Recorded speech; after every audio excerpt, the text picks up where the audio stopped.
كدوفي الله مغاني مانتي دربي أهاكي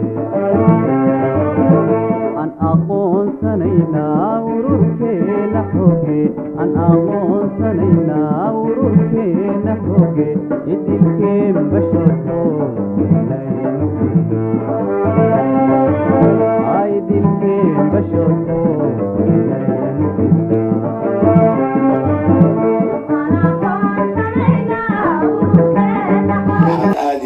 معدعينيا قديدي كلا دوانات هير فدرال هير دولة كوبالات بلها يكوي قدبي هير برلمان لها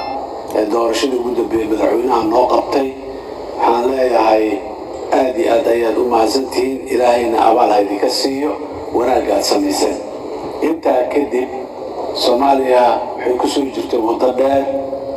وواي عرقني ما كسبشو waxbarasho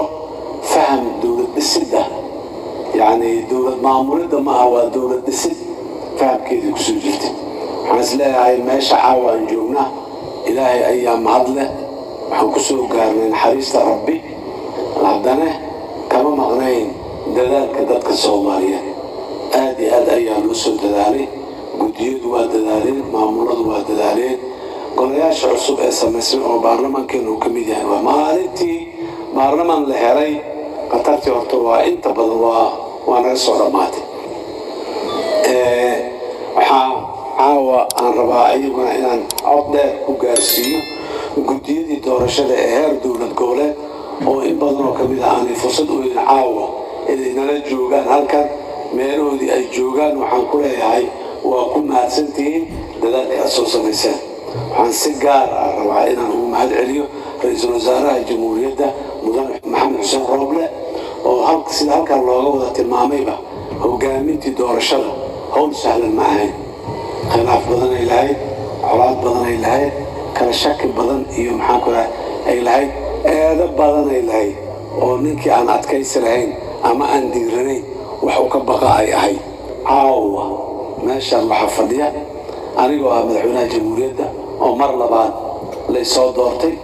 guddoomiyihii golaha shacabka oo mar labaad lasoo doortay iyo guddoomiyihii aqalka sare oo mar labaad lasoo doortay sidaas taasi waxay tilmaamaysaa in ay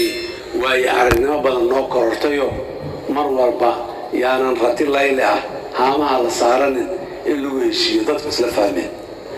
waxaa taariikhdaas kasii muhiim kasii ah oo qurux badan 62 sano ee aan xorta ahayn markii ugu horeysay ee hoggaanka baarlamaanka qaybo ka mid ah gabar Soomaaliyeed loo doorto ma dhicin hadday dhacday ayaduna waxay tilmaamaysaa bisayl siyaasadeed oo dadka Soomaaliyeed ay gaareen waxaan rabaa markaa bisaylkaas iyo khibradaas iyo waayo aragnimada dadkeenu ay noo muujeen annaguna inay naga timaado ayaan rajaynayaa waana ku dadaali doonaa waxaan ka shaqayn doonaa ilaahay idinkiis dalkan inuu hore u socdo dadka Soomaaliyeed maanta meelay soo gaareen waxyaaba qaarkood sida haddaan u leenahay rati la ilaahay inaan hamaha la saarin dadku way fahmeen waana barteen wax badan oo kale ay barteen ayaa jira dowladnimo waa dastuur dowladnimo waa qaanuunka in la ilaaliyo wixii lagu heshiiyey ee lagu ballamay ee la isku raacay in la ilaaliyo haddii ragga qaarkiis ay ku soo tunteen oo sidii la rabay ay yeeli waayeen oo iyagoo arkay ay dhinac mareen aad iyo aad caawa waxaan u ah inay qoomamo ka joogaan inaanay ku faraxsanayn wixii ay soo sameeyeen ayaan aad iyo aad u aaminsanahay waxaan aaminsanahay markii ay arkaan cali ama caasho halkaa marayso oo ay dulmiyeen ka eexdeen si aanay mudnayn ay ula dhaqmeen inay qalbigooda ay taabanayso laakiin dadka wixii dhacay oo la soo maray lama iloobi karo laakiin waa la cafi karaa dadka Soomaaliyeed waxaan ka codsanayaa wixii na soo maray hor iyo gadaalba mustawa kastay ahaayeenba inaan horta iscafino waxaan aad iyo aad وأتكيسانيا أنسو جيدينيا هلايسكي أهيدي سومالي هشيسة دونيدن هشيس لها هدان الشيوين dhibaatooyinka aan tabanayno ee xanuunka badan ee aan rabno inaan ka gudubno dhan way nagu dhib badnaanay inaan ka gudubno haddaan heshiis ahaan weyno inaan amnigeena sugno way nagu dhib badnaanay haddaan heshiin weyno iscafi weyno way nagu dhib badnaanay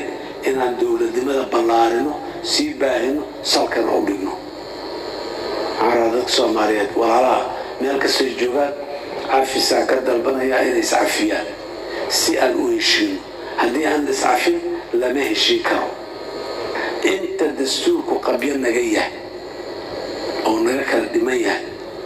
سياسيا هشي اسمها يقولي معناتها أن دستورك كيشينو ومضمسترنو ومعناتها أن سياسة دينو أي حول قديرجا أي كحارة دونتو أي سعود دونتا دياليرا ماشاس أيام أسعنا إن الماشاس عاوة وأسعنا عندنا وحمد إلهي مهدينا كسكر وحمد جديد عاوة هالكان مناسبة دور الوقبانية نوصل تجري تلك الصوماليات إن الوقت من المسؤوليات داس أنا عندنا كل دقائق لما كي محنكرة بير تمانتا القرآن يصوت عليه وإيدوبي قطرت أوجلي لو هندلي مرة بالله وفريمة بدن الله صفر وأدي لو هندلي وبريري إن أكستان أو إن إسعز شيء إن عرفتي أنا يجري وما سيد آدي أي ما سيد أنا هنا ذلك صوص علي كل هروسي أنا يرى بلنتين عاو عن ذلك الصومالي أنا ربط أنا كل بلن بنسوي جدينا كحصانية إن إنه قرب سيان هدي أنا مسؤولين تحسب حيتاي بلنتين وحيتاي لبقون إلى لباتين إلى اللح إلهي إذا كيس تهدلي إن الله نقنن وكشفينا ذلك الصوماليين حكوا صنينا إن نوجر استعجال وأي نقول تغييرات إن المشهد عن الله نقول شرفتين يبدين إكرام لنا إن إلاشن وأن مالا نلقى الجمهورية الصومالية وطن عن دور شديد صاد عليه إن أصول ما ذلك الصوماليين ما حكومي كارو ما حكومي دون إلهي إذا كيس نين آني ترى أيه وديبنين نين آني ترى أيه وديبن إنه حكومة يسحمه نكى ترى وديبتين عندو كحوم هذا إن سآير ترتيبه أي أنت وأذيك رالله وتير هذا يصير بدلان وقت جدي يمشي لي مناسب كده مركل كان قفنا كلي سحب معه قف بوحو وحكويا ددكيس وحو وحكويا إلالنتا وحلويشي أو أمانة دي ددكو أي وديبتين إنه إلالي أمانة داسي بس كلية معه حوار يدقال كلية معه وحلويشي الوديبي إنا إلالي سوا محلويشي مدة أنا جوكتا يدلك وحن إيه باهيدين كجواب أنت أتكركرتو مدة هذا دماتود وناكسنيد وكاد دماتي هذا كوجو بجنو وكسر عشرين هذا كوجو بجويننا رالي أو متكر أو مثلنا أمورويا أيام كسرنا وإن أقولاتا سوماليا ويكفاني سامان دلال بدن أو دجالة دلكي بربرينا ويكفاني إن دكي وبسلاد حكم كإنه لسوديو سنة بدن لسوريج 10 سنة كور أيها أنا اللي دورت هل كان كبحي مركي اللي يجري بل وقف كان أن كدي ناير عليها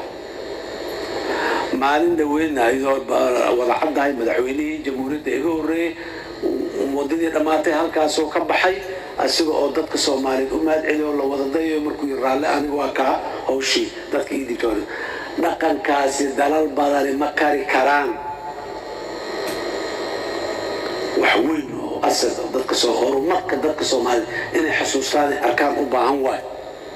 مدحونيال هورك إني ضدك الجوجان ضدك صومالي الأركيان وحونات علامة وناسوه نقن كاسي وحونه وضع مركا إنان محواي قارنو نظام ديمقراطية أو صوبا أو ضلكان حكم كيسة رابطان كالشعب كالقود جو حكمك xamaraan ka qaadnay caasimadaha dowlad goboleedyada iyo dowlad goboleedyada deegaanada waaweyn ayaan geynay caasimadihii joogaa markaan ilaahay idinkiisa caasimadahan ka wadaynaa degmooyinkaan geynaynaa dadka Soomaaliyeed waa loo sii dhaweynayaa waxaan rabnaa dadku inay doortaan wiilka iyo gabadha degmada degan ay garanayaan oo beertiisa ku taalo oo geediisa xagga daaqayo oo doontiisa kalluumaysiga xagga ku xiran tahay oo in hebel waa la leeyahay oo mudulkiisii iyo cariishkiisii meesha ay ku yaalaan iyo aqal Soomaaligiisii dadkaas inay inta doortaan ay u shaqeeyaan nidaamaan la imaanayna dadka la nool ee ku dhex nool ee dhex degan inay mas'uuliyadda u dhiibtaan sida dhaqanka ay ahayd oo nabadoonnada dhex degan oo xoolaha ku dhexlo oo beerta ka dhex fashahay ay talada ugu dhiiban jireen sidoo kalena wiilal iyo gabdho xukunka casriga fuliya oo dhex degan oo ku dhex nool inay talada u dhiibtaan fursadaasaan bixinaynaa go'aanka ayaga iskale dowladnimadu iyo dowladdu waxaa laga rabaa in mar walba fursad inay abuurtay bixiso ra'iisul wasaare maxamed xuseen roble waxaan leeyahay ilaahay ajri xasanaadka ka siiyo magacii karaamo ku mutayso doorasho sameeyay dan aanay uga dhex jirin isagu aanu muraad ka lahayn wax doorasho aanu asagu aanu rabin inuu ka soo dhex baxo maanta wuxuu diyaar u yahay inuu muwaadin Soomaaliyeed oo maxaa dadkiisa sharaf iyo karaamo asoo ku dhex noolaaday inuu noqdo yaa ka fiican ومثال إنه قدي صدمه ومثال إن المسكحة مال وعينه ضدك النوع عاصة أو صوب وحيي إن الدنت ضدك الصومالي ودي كران أيجو أن دنك دحلين إن المال نوجو قرنادان وجانا واي إن اللون وماشى سينو بحان أما كنا وانا إتكست أساسا ميسو والدنت ومد أسود استاكتر وجسنا إن الدنك دحلين شقا أنتو قبضتك دقاقنا وما سنتي ترى شقا أنت أقبضتها هي وما سنتها هذيك رانا ودي دقاقنا مال إنه قرطو ومدو أي أوجاتوا وعين نادان وعلامس نادان واي إلى إذا كسر الوزارة وما سنتها قول خير نوكور جيننا dadkaaguna waa abaal iyo wanaagna waa kaaga haya waana kaaga abaal gudi doonaa hadii aan la yiraahdo maalinteeda mar kale aad iyo aad u mahadsantihiin wassalaamu calaykum waraxmatullahi